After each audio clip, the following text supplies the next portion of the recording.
All right, welcome everybody to the Portland Amateur Radio Club monthly presentations. Our presentation this month is going to be on Field Day 2021 planning, specifically for the Portland Amateur Radio Club Field Day site in Oregon City.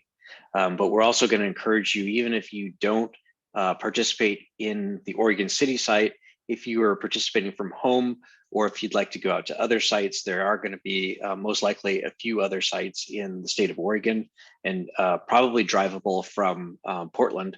I encourage you to go out and do that. So this will kind of be an interactive meeting session. If you have any questions or if you have any comments, please feel free to ask questions at any time. All right, so our agenda for tonight is going to be, first off, how to learn more about Field Day. There's a lot of resources out there. It does take a while to understand. The Field Day packet is, I think, at least 30 pages long. Not everybody has to read the packet, but it does have all the rules and how to score points, bonus points, and things like that. So we'll point you in the right direction for that. We'll talk about our operating strategy this year. It's not going to be any different really from last year. In the years previous. Then we'll talk about a general overview of the site and how the antennas are laid out. We'll get into how to volunteer and get involved in Field Day, specifically the one in Oregon City. And we'll have our overview of our Field Day schedule. It'll be a little bit different, a little bit broader than it was last year. And finally, we'll look at scoring and opportunities for bonus points. Even though it's a social kind of contest, relaxed contest, we kind of like to score at least as many points as we can.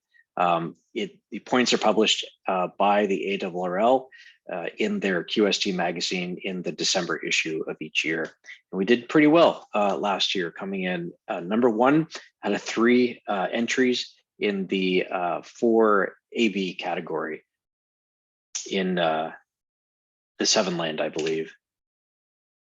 All right, so if you want to find out more about Field Day, if you've never attended, or you want to find out what some of the new rules are for this year, and there is one new rule, doesn't really affect us very much, but the ARRL official Field Day site is arrl.org/fieldday. And on that site, they have a pretty cool YouTube video. It's a little over 8 minutes long, but it'll give you a brief overview of Field Day.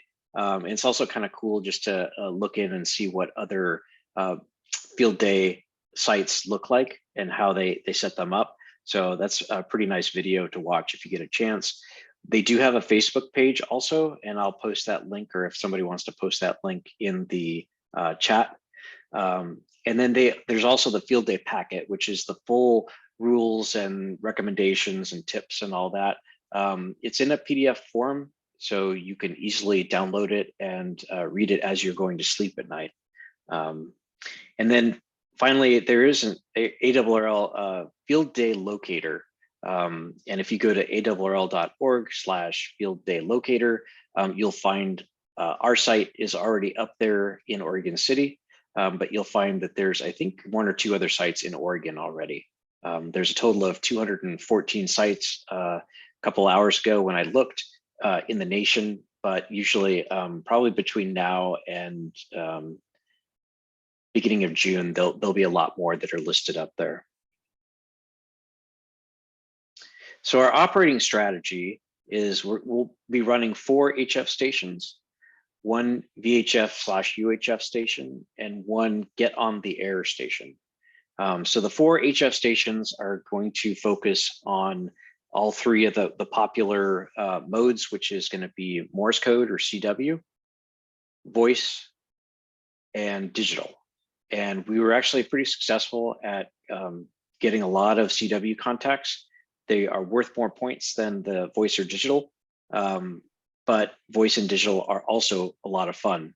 And then we did set up last year a VHF/UHF station kind of last minute, and Neil helped with that a lot, and he made a lot of contacts. I was surprised, to be quite frank, of how many people we were able to contact with an antenna that was only 20 feet in the air on 5 watts of power on both 2 meters and 440. So I think with a little bit of planning, we'll put up a dedicated station for VHF, UHF throughout the whole contest. We'll use a couple of different beams to see if we can get some more gain, and maybe make a lot more contacts. And for anybody that doesn't really want it or doesn't have a lot of experience and is a little bit shy about operating HF radio, VHF, UHF is actually going to be pretty easy. We'll still be limited to 5 watts, but it's just like your handheld or your mobile device is what we're going to use. And finally, we're going to be putting up a Get on the Air station. We didn't do that last year because of COVID. We didn't really invite a lot of the public last year. This year is a little bit different, so we expect to have a few more people from the public stop by, and we'll have to have some operators from this group of people to be control operators for the GOTA station. So we'll be transmitting QRP so that we can stay in the QRP A class, and we'll also be powered completely by batteries for the radio transmitters and transceivers. The other things like lights and computers, and of course, coffee maker, all important coffee maker, we can actually plug into shore power. We probably won't need any generators just simply because we have enough shore power here and extension cords. And then we'll have people sign up for 2 or 3 hour shifts at all stations. And I'll show you kind of how to sign up. It should be pretty easy this year. We're using a website called signup.com to keep track of what people are going to bring and what teams people are going to be on and what stations they'll be operating in. Max? Yeah. Are you going to be describing more about the digital modes that people will be using? So I don't have it in my slide deck, but I can tell you last year we were operating FT8 and I believe some PSK 31. That probably will need to be fleshed out a little bit more this year during our planning. But if you have any ideas or if anybody wants to kind of think that through, that would be great. Okay, great. Thank you. Yeah. And we'll also have the sign up sheet will also be a place where you volunteer to help with setup and meals. All right, so general overview of the site. It'll be somewhat the same as last year. The purple box surrounds the 5 acres that we have out here in Oregon City. The house that I live in is right here where the pin is. We do have a garage on the upper right-hand side with a pretty large gravel driveway.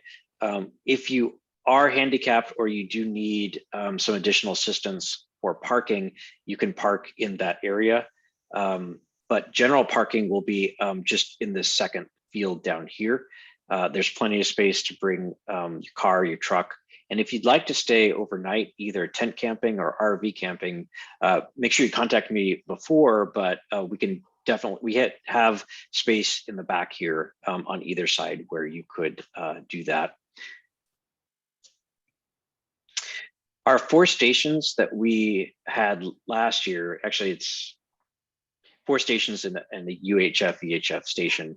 The 2 HF stations were in 10-foot by 20-foot tents located here and down over here. In fact, you can actually see the tent on the Google Maps when it was taken. And then the VHF, UHF station was located either here or in a pop-up tent in front of a smaller barn.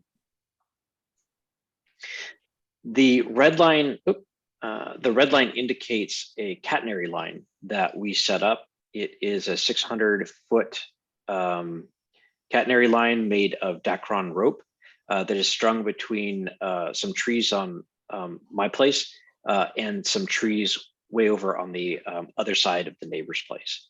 And we did get permission to put up the catenary line with the antennas on it. And the configuration that you see of the antennas, and that's the white lines here, are from last year. We may rearrange those just a little bit this year. But what you're looking at is a 80 160 meter dipole at the bottom Next one up is a 40-meter beam antenna, a wire beam antenna. It's about 110 feet wide. And we used that pretty successfully on 40 and I believe 20 and 15. Is that right, Dan? Cool. And then we had two rhombic antennas that could be configured in a rhombic, which there's a little relay at the end here, and we could either swap that in or out to make it a rhombic or a loop.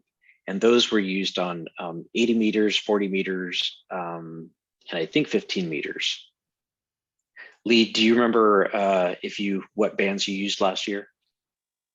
I was on 20 and 80 CW, and yeah, definitely, was actually on the antenna that's off your property, but yeah, the one on top. Yep. And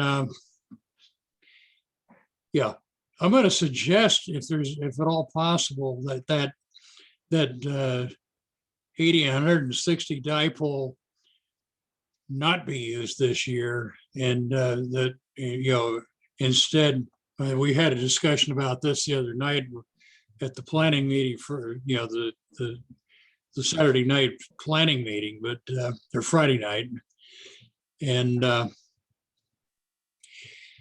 so that basically was because we ran into some interference issues between the FT8 and the CW on 20 meters, mostly because the antenna that the digital station was using was this thing, and its lobes, kind of went directly into my rhombic, and just made copy impossible. Yeah, so this is what you're seeing right now is it's the way that the antennas were positioned last year. And so yes, on Lee's suggestion, we're definitely not going to point the antenna or possibly even use it. We may just put up a 20-15 meter antenna instead.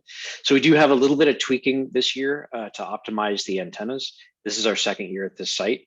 But every year we seem to do a little bit better job of putting and using the antennas. And then this whole back area here, you can certainly tent camp there if you'd like, or put your RV there. But we generally just use kind of the front half of that area. We will have restrooms. There will be a porta potty located over by the large barn over here. And then we'll have a full bathroom with toilet and sink over in the barn area. We'll have a couple of full-size refrigerators for storing any snacks, drinks, and ice cream that anybody brings, and also for the food for the breakfast, barbecue, and potluck. All right, so how to get involved.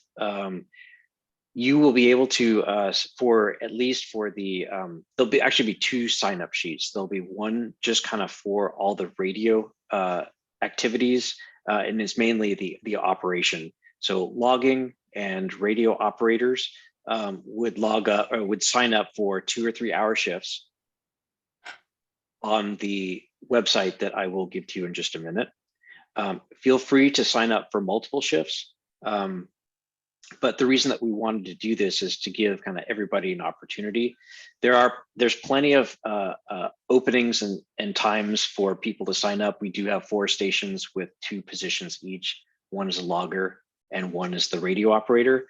And then we'll also have another sign up sheet that is all the non-radio operating things.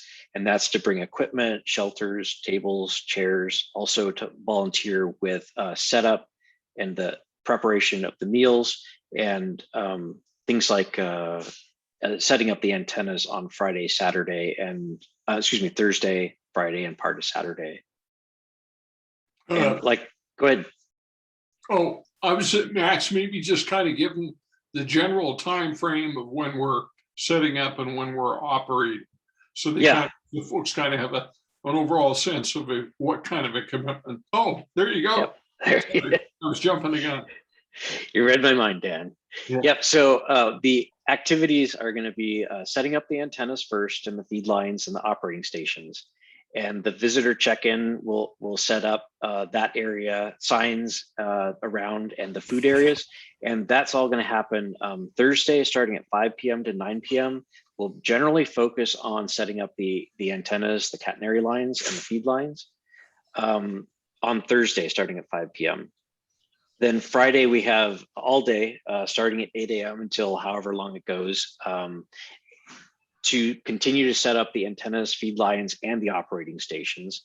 And we should have everything in place. The great thing about operating here is that we really have no security issue. We generally don't leave the radios out just because we don't want the morning dew to get on them, but we could certainly leave the tables and all the other equipment out. We don't have problems with people walking in and out of the property that aren't supposed to be here.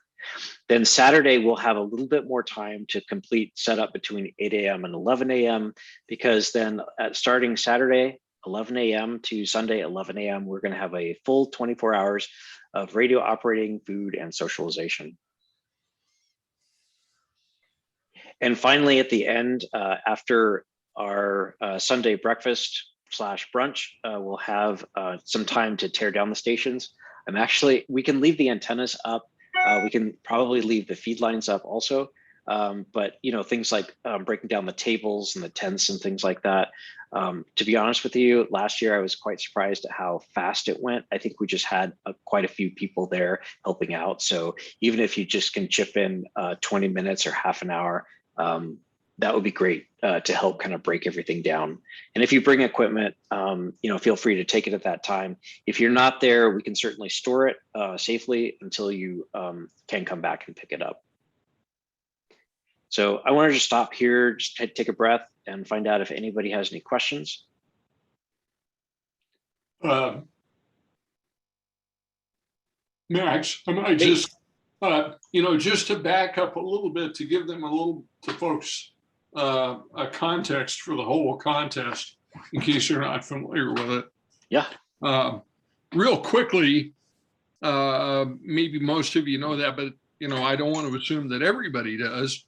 Field day, the basic idea, again, is just kind of like it sounds. You're setting up in a remote location, and the goal is to contact stations throughout the United States, Canada, and United States possessions, such as Puerto Rico, and even some of the islands in the Pacific and the Caribbean that are United States territories.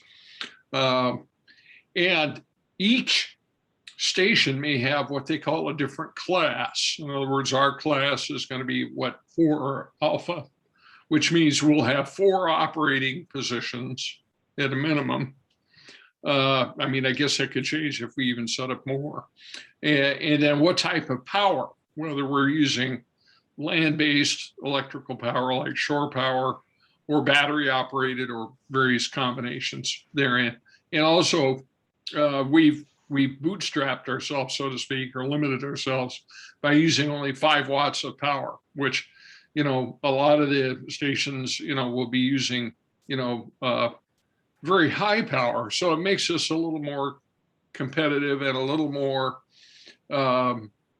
we have to utilize more operating skills than the average station. It's kind of easy to run high power and big antennas. Well, we'll have big antennas, but we're using low power to just kind of make it all the more interesting. So I just kind of wanted to give that overview. If you're kind of going, well, what is this thing? What is field day? Why, and that's the thing. And of course, as Max pointed out, a lot of it too is getting to see people, which hopefully we can do in a little more safely than we have in the past. And, doing some of these operating activities. So it's a really good way if you're kind of going, gee, I'm sort of kind of interested in HF radio, for instance, but I don't really know much about it. You could come and you could assist or watch and kind of see what people are doing to get a much better feel, close up at all the various aspects of operating, whether it's Morse code, voice, digital. And I don't know, hopefully we may be able to get at some satellite activity too with amateur satellites. I know that's one of our goals. So I just kind of wanted to give that, a little bit of overview there in case somebody's going, well, what are we doing? You know, why are we doing it? And field day is the oldest continuous event in the history of ham radio. As far as I can tell, I think it started in early 1930s, and it has continued, you know, to present. So it's always been a big deal for hams and a big deal for the clubs. It's not exactly a contest, but we sure like to win our category. You know, Yeah, absolutely. Leave it at that. It's a lot of fun. Yeah, thanks. That's a great overview, Dan. And what he says is really true. Like if you have not operated a lot of ham radio, this is a really good chance to come on out, because there's going to be a lot of people here that are going to be able to kind of show you exactly how to operate, and then allow you to get on the air yourself, even if you don't have a ham radio license. And I should say, especially if you don't have a ham radio license, or you just got it a few years ago, or you don't have a lot of experience, please come out and we will definitely get you on the air. In fact, people that are in that category kind of get first pick on when they want to operate. Cool. So I am going to switch over to the sign-up sheet. I have it almost finished. What I'm going to do is I'm going to post it, a link onto for the sign-up sheet on our PARC website, which is w7lt.org, and there'll be a page dedicated to Field Day. And what you'll be able to do is click the link. You'll see the two sign-up sheets that I was talking about. One is really just for radio operating and logging, and the other one is for everything else. All right, so signup.com, a good way to organize everything that we need, from people to resources and activities. So you'll see what I've done is there's 4 days here. There's Thursday, Friday, Saturday, and Sunday. And then each of the days, there's going to be both activities and resources. So for example, we need videographers and photographers to kind of capture the activities, and they'll give you a brief description of what it is. So for this one, the photographer will capture the great moments of everyone at Field Day. And you just have to spend a few minutes throughout the day taking photos of visitors, volunteers, operations, and surroundings. We'll also have a Google Drive link that anybody, not just the photographer, will be able to upload photos. Please just send them to us, because we love to be able to then show that to the other members who may have been on vacation, or new members, and also use them on our website. So if I wanted to sign up for this, I would just, give me just a second.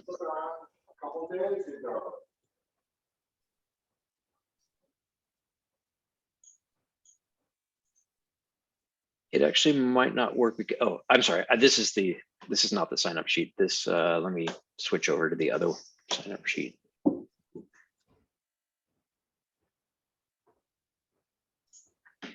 That was actually the back end. So I can show you an even prettier site. So for example, here's the videographer. And if I wanted to sign up for that, then I would just click on sign up.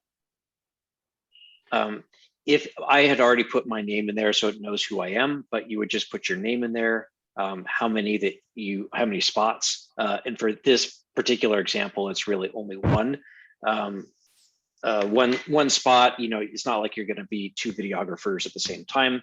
And then you would just put your phone number in here. And the reason that we're asking for your phone number is because we'll actually send you text reminders when your position or when your activity is coming up. And then you just click save and done. And this way I can actually just take a look at all my spots if I wanted to. And I can also, if I wanted to swap with somebody else, I could do that. Or if I wanted to remove it, I could do that also. So if I want to just show only my spots, I would just click on that, and I'm only signed up for one thing right now. Or I could show everything. So just kind of go through really quick, kind of a list of the things that we're looking for. We're looking for a safety officer. There is a good description of what the safety officer is down here. Don't be afraid to sign up for anything, because we will, for the safety officer, will contact you in advance just to kind of let you know what you would need to do. But for the safety officer, it's pretty simple. We're going to use a checklist to make sure that people are acting in a safe manner, and that there are no safety hazards around the site. Other things that we're looking for are people to bring food. Everybody likes donuts and soda and water and all that kind of stuff. So there'll be opportunities, like we have 4 people on Friday and Saturday to bring donuts. So if I wanted to be one of those 4 people, I can click and sign up. And once you put your name and your phone number in there, all you're doing is you're just basically clicking on sign up if you're signing up for more than one activity. We'll also have teams that are specified in here. So for example, the antenna team. So for this particular one, this is going to be on Friday, and we're going to we're looking for people to help put up the catenary line and also put up the antennas and the feed lines. And so for this particular position, it's between 5 and 9 o'clock. Don't worry if you're a little bit late, or if you can't, if you stay a little bit later, that's all fine. We're just kind of making sure that we have, at least a few people on each of the teams to help with the whatever activity it is, whether it's an antenna team, or it could be the barbecue team. So the barbecue team is somebody that a group of people that are going to help kind of set up the barbecue. Not a whole lot of work, but just, for example, putting the utensils on the table, putting the plates on the table, helping with cleanup. A lot of the teams, especially the food teams, we don't expect you to work between 1 and 4, even though that's kind of what it says. It's, you could work just to kind of set everything up, and then you're free to go. Or if you can help clean up, that's fine too. So I'm going to stop here just to find out if anybody has any questions on the non-radioactivity signups.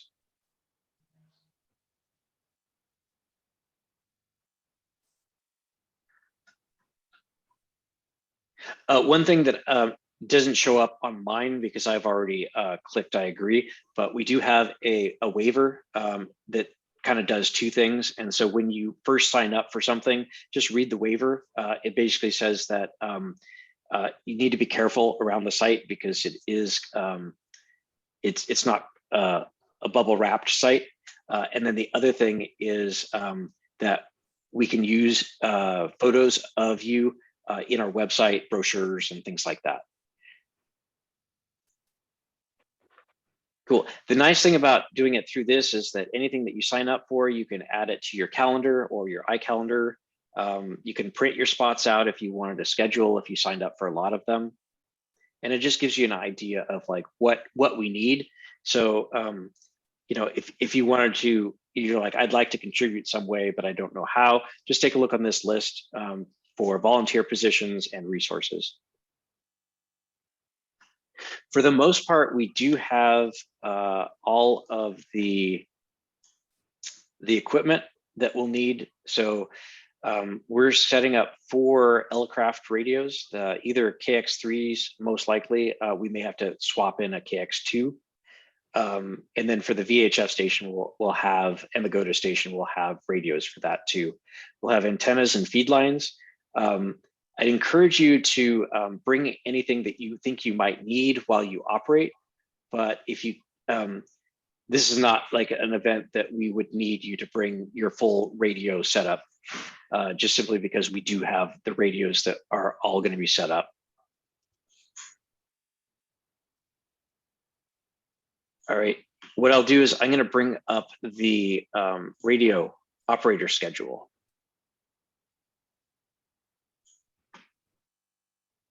And by the way, these will all, both of these signups will be on the same page in the link that is going to be sent out by email and also on the website. So you'll have plenty of notification and you should have no problem getting here. So this is really for radio operators and loggers.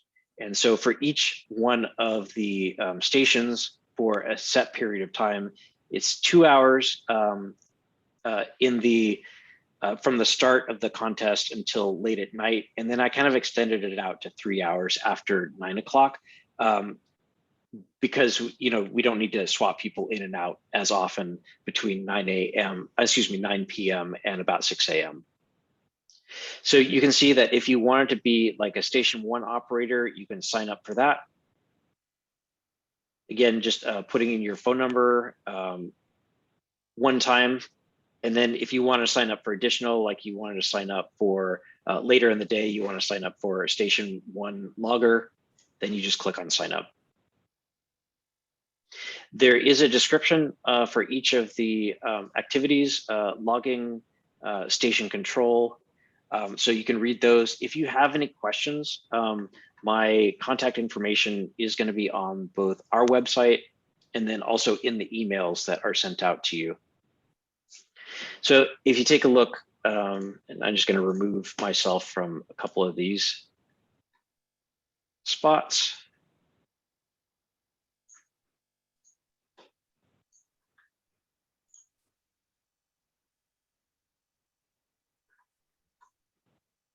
So the first period is going to be 11 a.m. on Saturday to 1 p.m. on Saturday. And so we have a go to control station operator. And this is not the person that's operating the go to station. Go to station is the get on the air station, and it's really reserved for people who don't have a ham radio license or who just recently got their ham radio license, or people who are haven't been active in ham radio for a while after they got their license. And then we have station operators and station loggers. Again, we'll have 4 stations. So between the hours of 11 a.m. and 1 p.m. on Saturday, there's going to be 4 operators and 4 loggers just for the HF stations. And then we're also going to have a VHF, UHF station operator and VHF, UHF station logger. So technically we'll have 6 stations, 4 HF stations, 1 VHF station, and 1 go to station that can be swapped back and forth between HF and VHF. Max, I was just going to toss in, for those who are interested in helping with the CW portion, CW is a little bit specialized. And, there's some of us who have some more experience, but we definitely want to encourage those who might not have as much experience in CW, to still try to sign up. And, as a logger, or you may end up getting thrown in the chair for a few contacts, even if you don't have a lot of skill. If you have some CW background, some skill, this could be a really useful opportunity to gain some experience, and basically if you sign up on that, I'll probably contact you directly. I think I know most of the people, but hey, not everybody. And if you're something you're interested in, we'll definitely want to, include you in the picture. And a lot of times, somebody who is the main operator may just need a break. And even if you only made 1 or 2 contacts during that time, our goal is to the gold standard, which I don't know that we ever achieved, of course, is, 1 contact a minute. But, that's we're a long ways from that, but that's awfully slow, Dan. 1 a minute. To keep that up for quite a few hours, that's anyway, if we can do more, I think I was doing about 30 seconds, a contact there when things were hot and heavy, but I just don't want to keep anybody thinking, gee, I have to maintain this rate and I'm not very experienced. We'll work you in to get some experience, to get your feet wet. That's my whole point.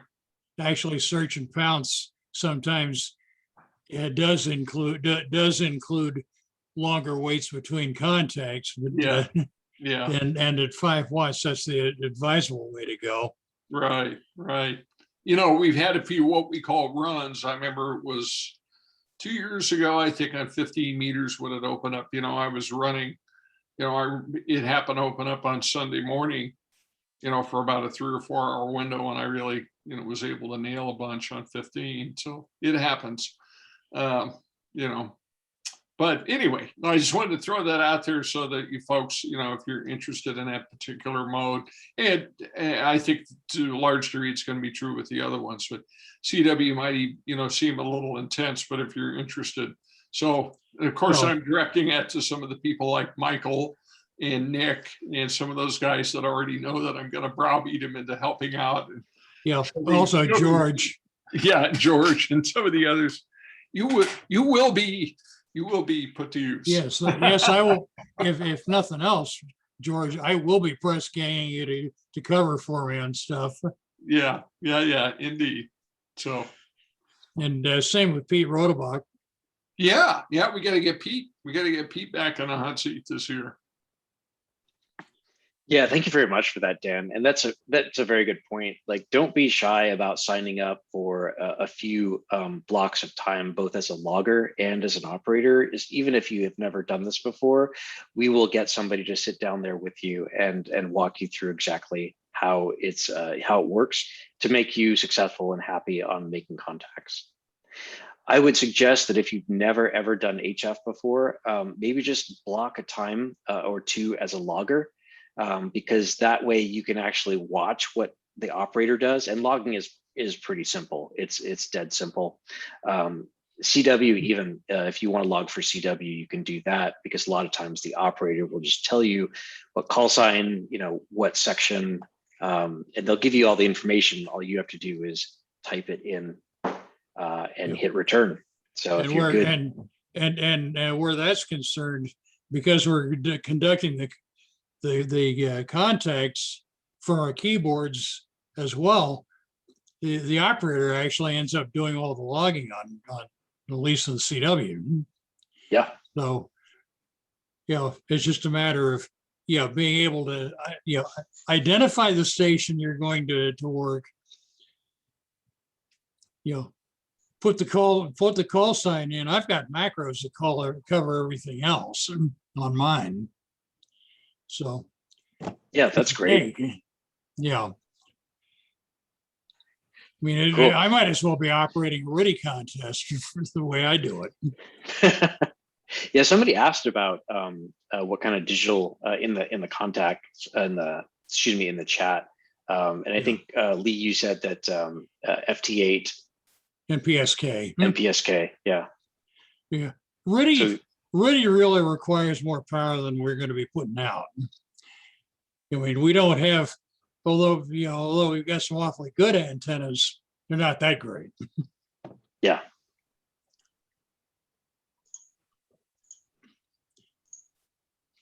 All right, so the other part of field day is kind of like the food and the socialization part. And I wanted to make sure that we emphasize that this year, because last year we didn't really do that, because I remember last year, this time we were still learning on the news how to disinfect our groceries that we brought home. So this year we'll have a barbecue on Friday that starts at 1 p.m. and kind of extends off into 4 p.m. or however long it takes to get most of the people fed. Saturday, we're going to have a potluck. That's bring your own dish to kind of share. And that'll be 4 p.m. to 7 p.m. And then on Sunday, we'll have a breakfast starting at 11 a.m., which is the time when the contest stops. And so at that point, before we break down, we'll actually gather everybody together. We'll have a good breakfast, some socialization, and then at noon, we can start breaking things down. There are signups on the sign-up spots on the non-operation page for bringing things for the barbecue, the potluck, and the breakfast. We will supply quite a few things for all three of those, such as plates, cups, napkins, utensils. And even for the barbecue, we'll supply a lot of those. But if you have side dish or anything else that you'd like to bring, please feel to bring that. And then, of course, donuts Friday and Saturday mornings will kind of take care of breakfast. And then we'll have snacks, drinks, and coffee throughout the whole event, including 2 a.m. So again, there's some signups for some snacks, but we'll also have some here. We will have coffee, Keurig machine that you're more than welcome to use for coffee, tea, hot chocolate, whatnot, throughout the entire event. And then we'll also have a bonfire on Friday and Saturday evenings until very, very late. It probably will get a little bit chilly. We just want to make sure people stay warm.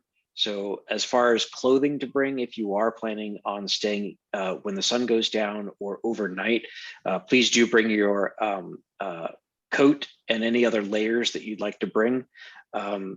Also, even during the daytime, bring sun protection, hats, sunglasses, sunscreen, things like that. We are positioning all of the operating positions and the welcome table and the food and things like that under shade. There's plenty of space and lots of trees around to get some shade. We'll also have a 3-car garage that will, you can come in, sit down and get your food. Oh, Yeah. Max, the most important thing is I'm the official donut inspector. So, you know, you'll have to run those all by me. Blue Hour, Sesame Donuts, and some of those, you go right to the head of the line. Nice. Yes, donuts are very good. They tend to fill us up, you know, which is that Friday and Saturday morning. So yeah, I know Nick is probably cringing, but well, Nick showed us a pie that he was going to bring a few of. Yeah, excellent. That'll do. Yeah. That'll do quite well. I didn't see any signups for pie, Max, so I don't think that's legit. Well, how about some rhubarb turnovers? Yeah, you could do those. You find them, I'll buy them. I will say there's plenty of signups for snacks, and pie does fit into that category very nicely. So anything that you'd like to bring, either for yourself or to share with others, please feel free to do so. So last couple of slides going over scoring. So phone contacts are worth 1 point each, but we get a 5 times multiplier due to the QRP and the battery operation that we're going to do. CW contacts are 2 points, and digital contacts are the same 2 points with a 5x multiplier. The one thing about using batteries is that we can't charge them on a generator or shore power. So we actually have to recharge those using solar panels and charge controllers.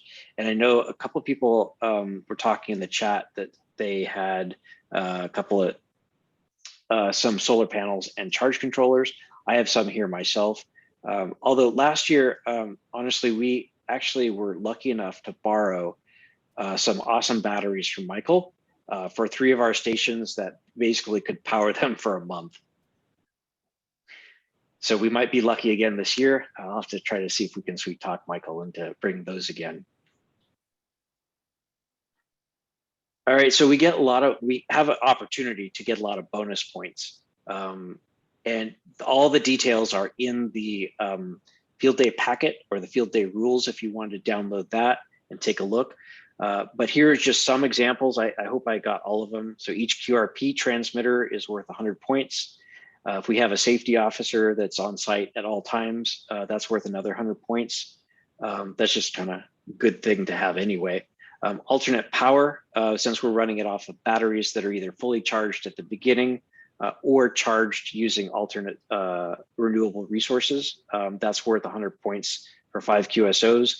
We're just going to continue to use the batteries throughout the event.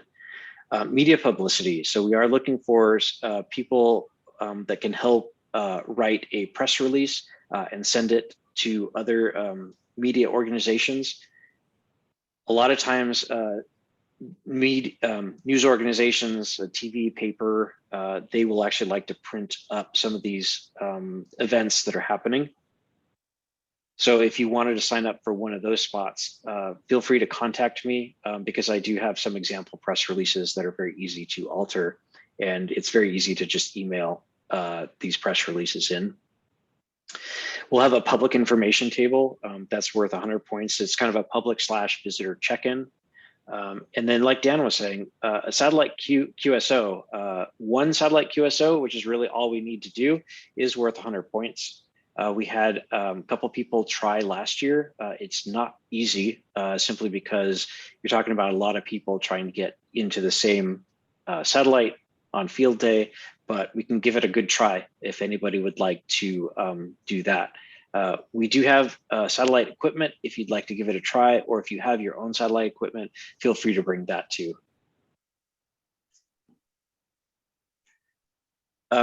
If we send some messages to the section manager, I think just a message to the section manager, that's worth 100 points.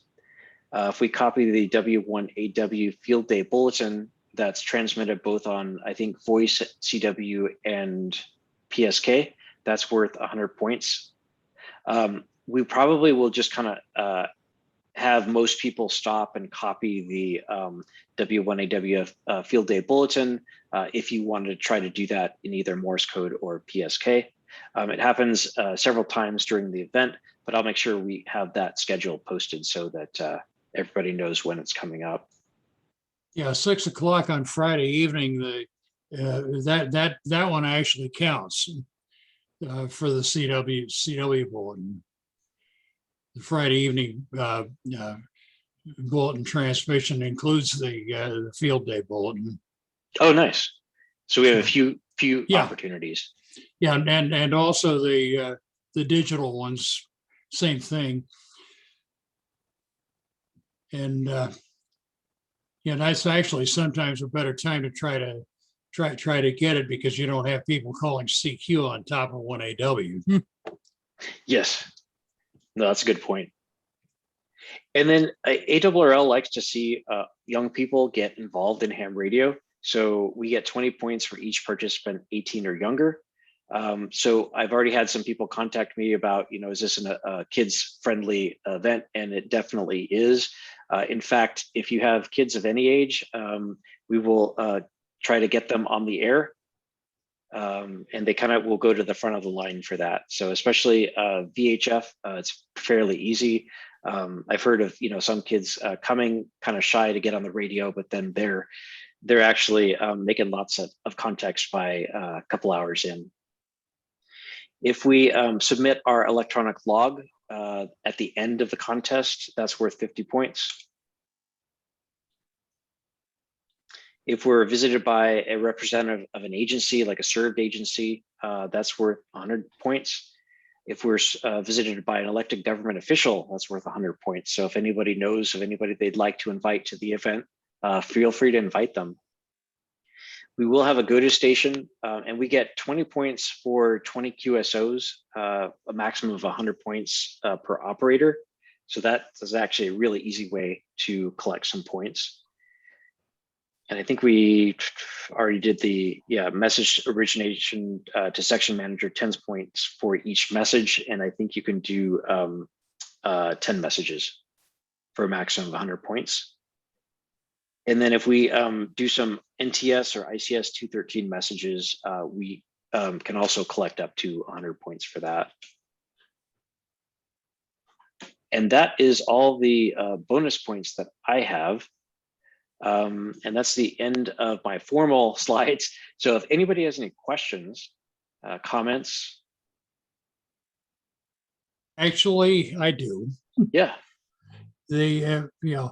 I have not heard or seen any evidence about how one conducts the field day exchange. Yeah, did you want to go over that? Yeah, I can. Okay. Basically, and when you're operating QRP like we will be, doing search and pounce. In other words, don't park on a frequency and call CQ, because nobody's going to hear it. You start at at a point up, say, as an example, 20 CW, starting at about 20 or 14 to 065 and working down, and then going back to the 065 and working down, as you go through the first contacts are going to be they're going to be the killer loud stations, and then below a certain point they're probably not going to hear you, but yeah, give it your best shot. Okay. So, and I'll just do it generally, regardless of mode.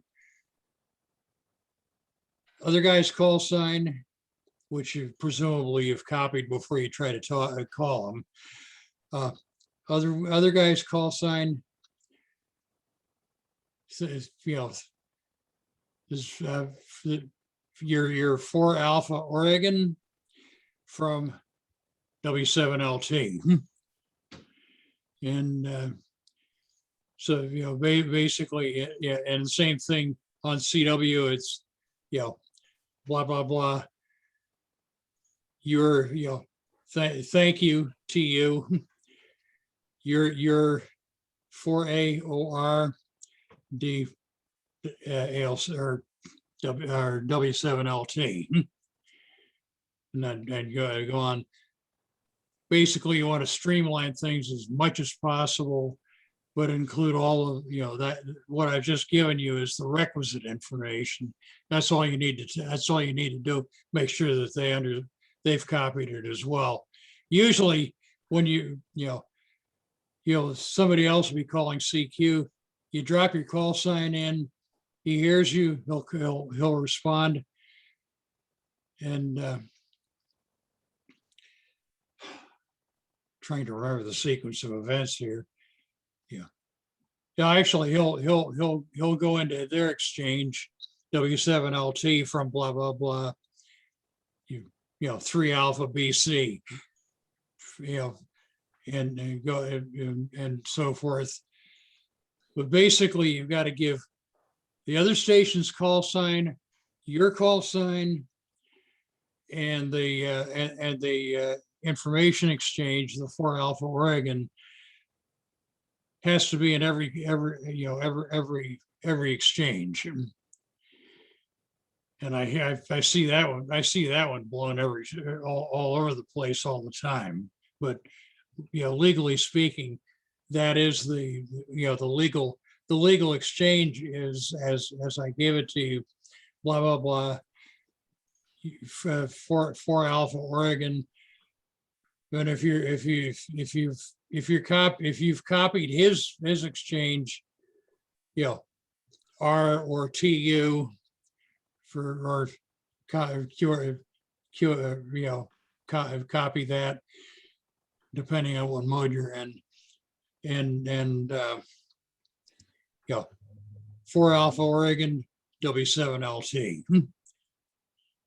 Let me just throw in a few comments here. If you're doing CW, probably a lot of that is pre-programmed already in your thing. And They all one are. of the things, one of the things that you want to be aware if you're thinking about an operator, the various stations that you're going to work throughout the United States are not necessarily all related to states. The state of Oregon is small, so any station within Oregon is the OR exchange. But you take a state that's more heavily populated, like California. Yeah, just a minute, let me finish. And we'll have a variety of sections. For instance, Los Angeles will have a variety, San Francisco, and all the surrounding areas. So one of the things, that you may, encounter is just being able to copy some of those different sections. And it just so happens that the state of Oregon, is one section. Washington, for instance, is a heavier population. So they have Western Washington and Eastern Washington, and you get the abbreviations. So the exchange goes once you get used to that. And one of the things I'm going to throw out there is I want to, if you are interested in CW, we'll do a couple of practice sessions. Denny, WB7UFJ, was excellent at leading us last year with a little bit of online sessions to get you practiced and used to handling the exchange and copying it and sending it. So I just wanted to throw that out there. So that way, you're going to have a head start, hopefully, before the contest. Yeah, that's a great point. And I wanted to just share my screen. I pulled up somewhat fuzzy, but you can still read it. This is the software that we'll be using for logging. And you can see over here, this is essentially where you enter the other person's call sign that's contacting you, their class, which is, for example, our class would be for Alpha. They might be 1 Delta, which would be a 1 transmitter at home, and their section. So if they are down in the San Francisco area, it might be Santa Clara Valley or SCV. And you would just type these 3 things in there, you hit enter, and then you're good to go. And it logs that call for you. So there's not, like I think Lee and Dan were kind of mentioning, the exchanges go by really quick. There's not a lot of talking back and forth. And the nice thing is that when you start listening to the stations, as you try to contact them, you may not be able to contact them, be the first one to contact them, or on your first call. So what'll happen is you already know what their call, class, and section are before you actually make your own contact. Cool. Thanks, Lee, for bringing that up about the exchange. Any other comments, questions about field day? Donuts. I see Bill has put in that if we do WinLink, which I think we did, I don't know about last year, but 2 years ago, and we got all the points for the NTS and the section manager, and that was very easy for them to do. So we will, that's a great idea, is to basically have a list or know who we can contact beforehand. To answer Greg's question, the answer is no. No signal report. And Max, I just wanted to point out, are we going to network these logging so that, if Lee's made a contact and we try to make another contact on top of that, we'll know right away that that contact's already been made? Yes. Yeah. Yeah. Yep. Yes. In fact, if you're installing the software on your own computer, you're installing the network version, not the single operator version. Yeah, thanks, They are Nick. separate. Yeah, so all the computers that we have, and we do have enough computers, laptops for all the stations now. John Rollins, he's very nice to be able to do the hard task of networking them all together before we actually start on Saturday at 11 a.m. So that if Lee makes a contact to somebody, and then Pete, he's trying to make a contact to the same person, it'll kind of indicate, the software will say, hey, you already worked this person, you don't need to work them again on this band, this mode. Yeah, one of my macros says, sorry, B4. Don't have to use it very often. And that's the other thing. We're only going to have one person, one operator on, a given band and mode at one time. So, the duplication that you're mentioning is not something that's going to happen in quick succession. On the other hand, station worked on, Saturday afternoon, you run into it again on Sunday morning, you'll know not to work them. Yep. Yeah, and I'm going to work with Dan and maybe some other people can help too on coordinating like which stations are which bands and which modes, so that we get a good spread of stations, bands, and modes. For example, like Sunday mornings are usually a great time for 15 meters, whereas other times may not be great for 15 meters. I was just going to toss in there too for those folks who may be doing voice or other modes. We could also look towards setting up some practice sessions. We can do that easily for CW, but I think it'd be great to do it for the other modes so you could get comfortable, in advance and then jump in. That way, you kind of get a dry run in it, and ideally, maybe get a chance to look at the software to get comfortable with it. That may take a little coordination, but if we have enough interest, I think that would be a very useful thing. So you're not just sort of plopped in the chair right as field day hits and asked to try to figure out, what all the various parts and pieces are. I think it'd be good to get a little pregame, training sessions if we can. Yeah, absolutely. Work on it. And probably a good idea also for the first 2-hour shift on Saturday to have experienced operators in all positions. Yeah, Just just to get our prime time covered and get everybody up and running. not even that. We're setting an example for the other people to follow. Right. Yep, that's a good point. Yeah, and I would say that if this is your first time or something new, sign up for the logging on the first hour or the first 2 hours, because that'll get you a good view of what operating looks like. Cool. Any other questions about comments? Hi, Denny. During antenna setup, during other activities, why don't we have our handhelds and the frequency as kind of a communication link between one end and the other? Yeah, that's a very good point. I'm going to write that down. We'll have a talk-in frequency in case anybody gets lost. It's pretty easy to get out here into Oregon City. I will send out maps plus Google links that will point you right here. But yes, that's a great point. If you do have a handheld, bring it out, because it's a lot easier to use your radio than try to yell commands 600 feet away.